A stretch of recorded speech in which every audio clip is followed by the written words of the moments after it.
Allah subhanahu wa ta'ala Kur'an-ı Kerim'de pendelerine en ulu ibadatlardan birisine buyurgan.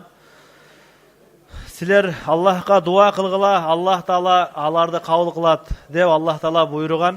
Ошол үчүн адам баласы бул дүйнөдө дуа кылат, дуа эки түрдүү болот. Дуаун лаху ва дуаун алейхи дейт. Бир жакшы нерсе сурап дуа кылуу бар, бир жаман нерсе суроо бар. Жаман нерсе суроо өзүнө дагы башка бирөөгө дагы каргыш деп айтылат. Ал эми Аллах Таала бизден талап кылган нерсе Аллах Тааладан жакшылык сурап дуа кылышыбыз керек. Дагы бир хадисте пайгамбарыбыз саллаллаху алейхи ва саллям айткан: кайсыл адам Аллах Тааладан сурабаган болсо, Аллах Таала ал пендесинен наразы болот дейт. Ошол үчүн биз дуа кылабыз. Кээ бир учурларда кыйналып калганда өтө көп дуа кылабыз. Ошол учурда биз эмне нерсеге көңүл буруш керек? Кээ бир адамдар бар, таквачылык деп ойлоп, Аллах Тааладан кыйынчылык сурашат. Аллах Таала сабырдууларга чексиз сооп сыйлык берет. Бирок сабырдуулар Аллах сыноо берген учурда чыдаган болсо, сыноону сурап алыш акылдуулук болуп эсептелбейт. Бир жолу бир адамдын алдынан пайгамбарыбыз саллаллаху алейхи ва саллям өтүп баратса, ал адам Аллах Тааладан сабыр сурап аткан экен. Пайгамбарыбыз айтты: "Сен сабыр сурабагын" деди.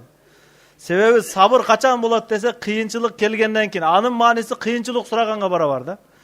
Ошол үчүн бул сабырдуулук кыйынчылык келгенде аткара турган иш, сурай турган нерсе эмес болчу.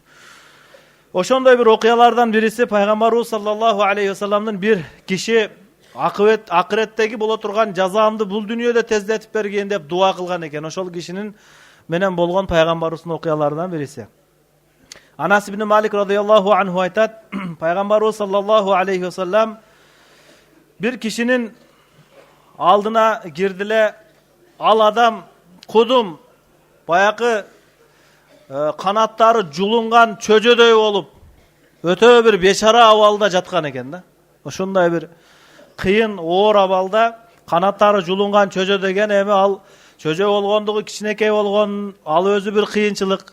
Анан дагы анча-мынча зарылчылык үчүн иштеткен канаттар да жулунган болсо, өтө эле оор абалдагы чөжөдөй болуп, кыйналып жаткан бир кишинин алдына пайгамбарыбыз кирди дагы. Пайгамбарыбыз ага айтты: "Сен Аллах Таалага бир нерсе сурап дуа кылдың беле?" деди. Эми абалын карап туруп, анын кыйналып аткандыгы, өзү таква адам, Аллахка ибадат кылган киши, бирок өтө эле кыйналып калган. Анан пайгамбарыбыз сурады: "Сен бир нерсе деп Аллахтан дуа кылып сурап алган эмессиңби?" деди. Ал киши айтты: "Ооба, мен дуа кылганмын" дейт. "Эмне деп дуа кылдың эле?" Ал айтат: "О Аллахым, сен мени акыретте бере турган ала турган жазаларымды бул дүйнөдө эле берип койчу деп дуа кылганмын" дейт. Бул өтө оор дуа да. Бул эми ушундай кылып акыреттеги кыйынчылыктардан дүйнөдө бир кутулуп алайын деген жакшы ой менен ушул ишке барды. Эми жакшы ой менен, жакшы ниет менен аткарылган иштин бардыгы туура боло бербейт да. Бир адам жолдо баратып, бир киши башына толтуруп апельсин көтөрүп алып кетип аткан экен, себетке салып. Анын колунан байкатпай бир апельсинди алыптыр дагы, алым киши артта байкап турат анычы. Басып бир аз өткөндөн кийин бир ачка олтуруп тилемчилик кылып аткан адамга, сурамчы адамдын колуна баякы мандаринди берип койтур. Анан чакырып сураптыр: "Сен эмне кылып атасың? Биринчи кылган ишиңди кара, уурулук кылып атасың. Анан кийин кылган ишиң садака кылып жакшылык кылып атасың. Не кылганың бул?" десе: "Мен Кудай Таала менен бир соода сатык кылып атам" дейт. "Эмнеге? Мен бул адамдан бир мандарин уурдаган маалда мага бир күнөө жазылды эле" дейт. "Анан мен ал мандаринди бир кедей кембагал бечара адамга бердим эле, 10 жакшылык болду. 10 жакшылыктын бир сообу күнөөмдү кечирсе, 9 жакшылыкка ээ болуп калдым" дейт. "Мына жакшына бизнес" деди. Анан баякы алым киши карап туруп: "Бир нерсени ойлоп турсуң да сен" дейт. "Сен нажас болгон ыплас кийимди заара менен жууп атканга окшош болуп калсың" деди да. Бир кадам алдыга, эки кадам аркага кылып атасың. Жакшы ниетте кылынган иштин бардыгы сооп боло бербейт да. Бир байдан акчасын урдап, кедейлерге тамак бергендик, бул деген өзүнүн каны менен башка жаныбарларды бакканга барабар да булчу. Күнөө иш менен эч качан сооп сыйлык болбойт. Пайгамбарыбыз айтат: "Аллах Таала таза нерселерди, адал нерселерди гана садака кылынса кабыл алат. Жөн эле бирөөдөн урдап эле берешен боло бербеш керек." Бул нерсени Аллах кабыл кылбайт. Муну айтайын деп атканыбыз, туура ниетте кылынган иштин бардыгы туура боло бербейт.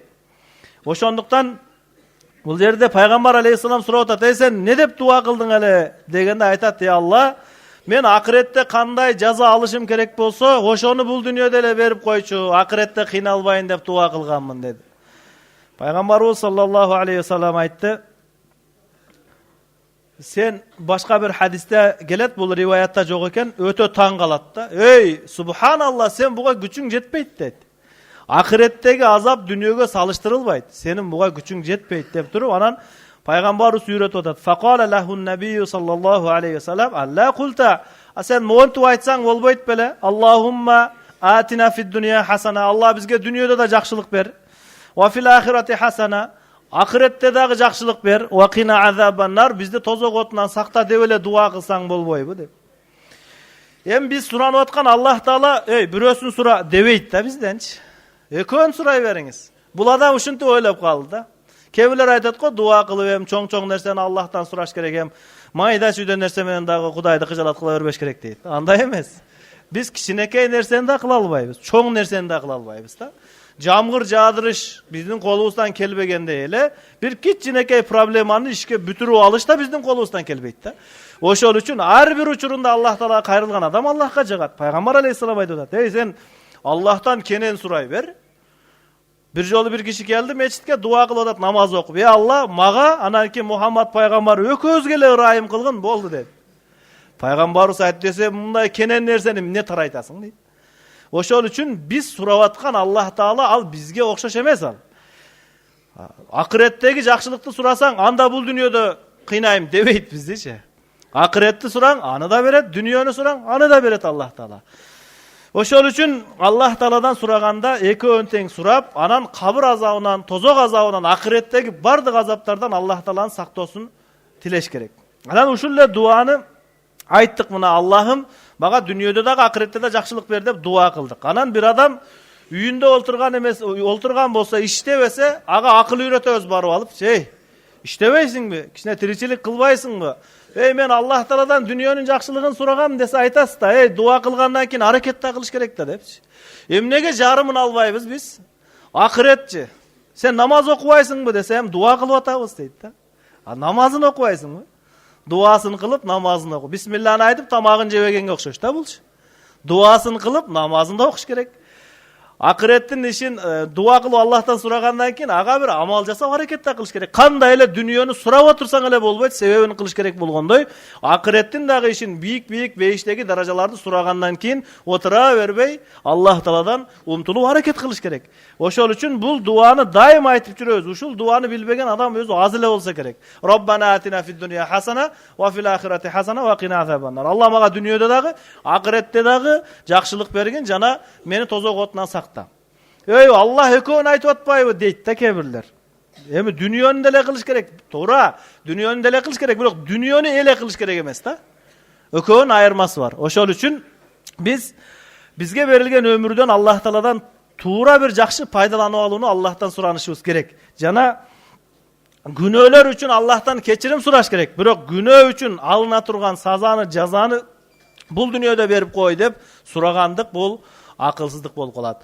Oşonduktan Allah Taala bardygybızga bul dünýäniň dagı, ahirettin dagı iyiliklerini nasip kılsın. Wa ahiru da'wana anil hamdulillahi rabbil alamin.